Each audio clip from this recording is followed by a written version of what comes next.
everybody, Luxinda Swirl here. A new day, new tumbler project. I am going to use my new collection of 24 micas from the Alexis company. This is the same company that sent me these chameleon mica powders that I've used in a few other videos. I'll link to those below. These are regular micas in very big jars, 10 gram jars each. So we have 24 jars. I'm going to turn these over as I read the colors. Spring Rain, Steel Blue, Dusty Rose, Royal Purple, Apricot, Egyptian Gold, Beetroot, Amethyst Dust, Hot Chocolate, Black, Arctic Ice, Brilliant Green, Red, Tumbleweed, it's an interesting name, Pearl, so that's their white, Fuchsia, Dandelion, Fresh Mint, Bronze, Berry Ice Cream, Royal Blue, Charcoal. So this is more like a dark steel, not a black. Mahogany. And finally, Lemon Zest. All right. I set out to use some in a previous video or maybe a follow-up video to this one, and it didn't go well. And it's not the mica's fault. It's something else I used. Oh, yuck. Totally had to abandon that project for the moment. I'll get back to it. For today's video, however, I am going to pick out a few of these beautiful micas and we are going to do a resin tumbler with them. Okay, we're going to use Egyptian Gold and Black and Pearl and Fresh Mint. So what I'm going to do is mix up some resin. I'm going to use Mr. Nola's Glitter's Speed Dry Epoxy. I'm going to mix up probably about 40 milliliters, and I'll put just a little bit of clear on here once I get it mixed up, and then I'll take the rest and divvy it up into 4 little cups, mix in some micas, and then we'll at least start to do what looks like a mica swirl, but then we'll do something else along the way. So sit back and enjoy the show.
And we're back. Okay, this turned out so cool. Now I have done this once before and I'll link to that video below. I don't know if I can put a picture in here or not. It turned out okay, but I had to go back a second time and do the comb part again because I was using KS Liquid Stone Ultra UV, which is a fantastic resin and one I use a lot, but I did the comb part before it had gotten thick enough to hold the pattern. So I went back like half an hour later and I did it again, and that worked fine. But the cool thing is we used a fast set. We used Mr. Nola's Glitter's fast set epoxy, and that let me do the comb over once and it held the pattern perfectly. So that is great. I love that. Not to mention the fact that this was completely dry and I could have put a decal on after 2 hours on the turner. I have taken a little longer than that to get back to this project because I've been doing something else, but I could have come back and put the decal on within 2 hours of what you saw me do. So time to put my decal on. This is just a saying that I've had on my list of snarky sayings to use on tumblers, and I figured it was finally time to use it. It also occurred to me if I could find a picture of a girl with wavy hair, or a picture of a person with wavy hair and something funny, that might, accentuate the kind of wavy lines in the cup, but I didn't find anything I liked. So I just went with a saying. This, I don't know if you can see it. The holographic makes it really hard to read from certain angles, but it says, "I saw that," in quotes, and it's karma. I love this.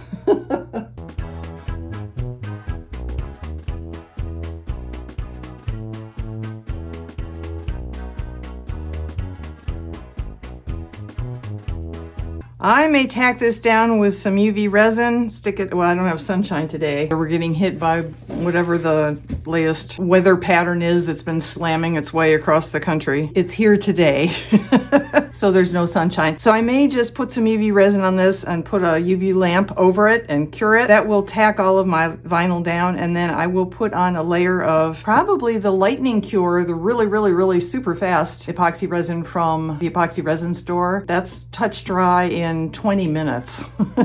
Let me get set up. I'll bring you back. I'm going to put some 504 into it, so the whole thing will not only shimmer from the mica and sparkle from the holograph, but just sparkle in general.